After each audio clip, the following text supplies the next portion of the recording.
Next on Worcester News Tonight, the owner of OConnors Restaurant speaks out on the deadly stabbing at his restaurant this week. And we're learning new details about what led up to the incident as the suspect is arraigned in court this afternoon.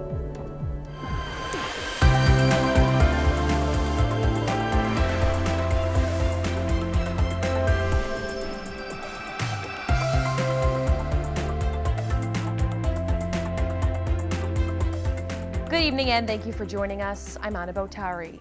Tonight we're hearing from staff at O'Connor's just 2 days after 31-year-old Amanda Dabrowski was stabbed in the popular Worcester restaurant. Dabrowski later died from her injuries, and some who witnessed the gruesome attack say they never expected it could have happened at such a family-oriented spot. Our Cam Jandro is live outside of O'Connor's tonight and joins us now with those details. Cam? Prior to the workday, staff members here at O'Connor's Restaurant held a prayer service remembering the victim of Wednesday night's stabbing. Now, O'Connor's has been here on West Boylston Street for more than 3 decades, and for some of the people who have been here for that entire time, they didn't think it was ever possible something like this would happen, and the past 48 hours have been rather difficult. I saw the lady lying there, and she had been covered in blood. I didn't recognize her at first because her hair was so matted. Karen Hennessy was behind the bar at O'Connor's when Carlos Asensio attacked and stabbed Amanda Dabrowski in the restaurant. And I realized that about an hour and a half prior to that, I had escorted her into this room here where she was a member of the book club. Hennessy has worked at O'Connor's for more than 30 years. He and owner Brendan O'Connor say they never imagined something like this could ever happen at their place. You see this life being taken. I mean, our thoughts are completely with the victim here. She didn't deserve this. Worcester Regional Chamber of Commerce President Tim Murray was a customer Wednesday night. Murray says he heard a horrifying scream and went to see what happened. You knew somebody was in distress, and I think like several others got up to see what we could do. Murray helped keep Asensio on the ground after others disarmed him. He says Alan Carson, who was also stabbed, along with other bystanders, should be commended. And the other person who, as I said, really was special in the situation was the woman, and I don't know what her name was, but she was a paramedic eating at the restaurant, and she began treating her right away. For O'Connor's, it was back to business Friday after taking the 4th of July off. Following tragedy, they say the only option is moving forward. We get through this. We get through it, and we have to. You know, we're not going to let this guy defeat us just because he did this tragic thing. Events like this, if they define how we feel about it, they win. They're not going to win. Now, O'Connor says he's had multiple conversations today with a few of the customers who were actually there Wednesday night. He says the images are still fresh in his mind, as well as his staff members and some of those customers, and if anyone needs help, he's going to make sure they get it. We're live in Worcester tonight. I'm Cam Jandro, Worcester News Tonight. And we're learning new details tonight in that case. Asensio is charged with Amanda Dabrowski's murder. Police say the two had previously dated. Our Chandler Walsh was in court today and has more. Carlos Asensio is arraigned Friday in the stabbing murder of his ex-girlfriend, Amanda Dabrowski. Court documents say Asensio attacked the woman, stabbing her 15 to 20 times inside O'Connor's Restaurant in Worcester. It's alleged that Mr. Asensio did in fact enter the establishment armed with knives, take the life of an ex-girlfriend. Asensio had a mental evaluation before his arraignment. Dr. Stephanie Hansen says he's experienced untreated depression for several years and told her he hears voices in his head. He states for the past 2 years he has been experiencing auditory hallucinations that have been occurring on a daily basis. Hansen says Asensio reported a recent increase in explosive episodes and emotional instability. In my opinion, that he presently poses a substantial risk of harm to self and others as a result of a mental illness. Court documents say Dabrowski was at O'Connor's for a book club meeting. Asensio looked for her inside the restaurant and assaulted her with a knife in each hand. The 31-year-old died after she was taken to the hospital.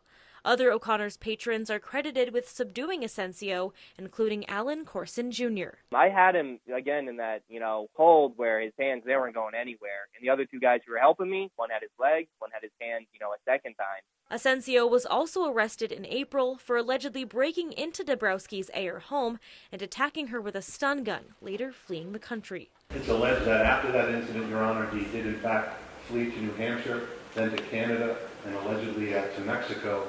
Again, authorities say Asensio fled to Canada and then Mexico in April. How he got back into the country is under investigation. The judge ordered Asensio be held without bail. He'll be back in court after he completes 20 more days of mental evaluation at Bridgewater State Hospital. In Worcester, Chandler Walsh, Worcester News Tonight. In other news, Worcester Police sharing a photo to social media, hoping to get some answers. They're asking for help identifying this man. Details are limited, but police say they want information in connection with an assault which happened in the Millbury Street area. If you have any information about the incident, you're asked to contact police. Dozens out at the Bennett Field Pool in Worcester today trying to stay cool in the warm weather. The state's Department of Conservation and Recreation says on hot days like today, they can expect up to 200 people.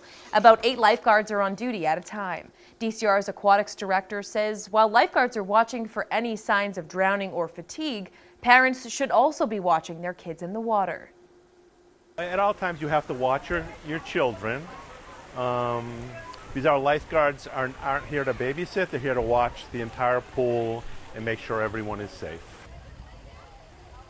The state also offers a Learn to Swim program at multiple pools across the state. Spencer police are asking the public to be on alert when at O'Gara Park. They say a young woman reported she was followed on a trail by a man who committed a lewd act at the park. Police say the suspect appears to be in his early 20s with brown hair, around 5 feet 6 inches, and is close to 200 pounds. Anyone with information is asked to call police. A Leicester woman is asking people to think twice about using illegal fireworks. Her 42-year-old horse Brumby was hit and killed by a car Thursday night when he ran off because of the loud noises. Andrea Stevens says she went outside to check on him when she realized he had escaped and ran through an electrical fence. She found him about a half a mile up the road where he had been hit. And so I rushed in, I saw him laying there, and I just pulled over, and there was a really nice guy who said, he tried to get Brumby to stop. He was following him down the road, and a car was coming, and he tried to flag the car down to stop, and the car just didn't stop, and they hit him. And I was there before the police was there, so I got, the last few breaths of him, yeah. Stevens is asking people to let their neighbors know if you do plan on using illegal fireworks so they can keep an eye on their pets. A new recommendation from the Centers for Disease Control and Prevention encourages older adults get vaccinated against the human papillomavirus. HPV is linked to various types of cancer.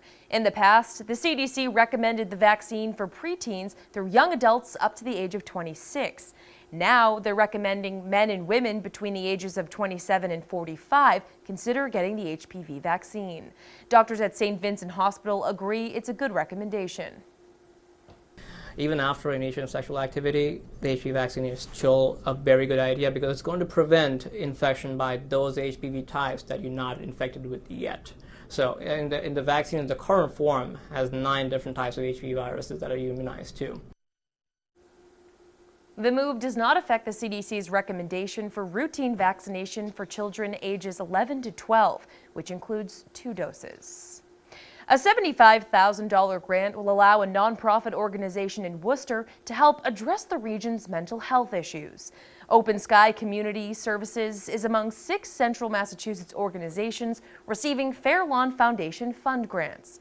OpenSky says the money will go towards one large project, including hiring and training people to meet the needs of the worker shortage in the mental health field. We're also looking to increase our recruitment of diverse populations into those roles, in part to match the diversity of the clientele that we're serving. And this year's other grant recipients are the Boys and Girls Club of Worcester Anna Maria College, UMass Medical School, Hope Coalition, and CASA Project. The Fairlawn Foundation funds supports innovative projects addressing mental health needs in the community. A Worcester restaurant is moving locations and plans on featuring rooftop dining, a first of its kind here in the city. The owner of Pepe's and adjacent Invidium Salon and Spa purchased land on Shrewsbury Street where they're putting up a building. It will have a restaurant on the first floor, salon on the second floor, function room on the third floor with rooftop dining. Chef Michael Peak says they'll stick with their roots and keep favorite items on the menu, but they'll also be expanding and adding more traditional Italian meals. He says they're excited for this opportunity. We have our own following here at Pepe's, but to bring us into the restaurant row of Worcester, I think is very exciting. Helps open up new doors to us, as well as I like to think us bringing something new to Shrewsbury Street also. Peak says they will not close their Franklin Street location until the building on Shrewsbury Street is open. They expect to break ground next week and open by January of 2020. Team USA will take on the Netherlands Sunday in the FIFA Women's World Cup. And if you're in the city, you can catch the action on the big screen. The game will be shown on an 8 by 16-foot screen on the Worcester Common. There will be pickup soccer games on a mobile soccer pitch before and after the match. The first 100 people will receive a free ice cream and other refreshments. The event begins at 11 a.m.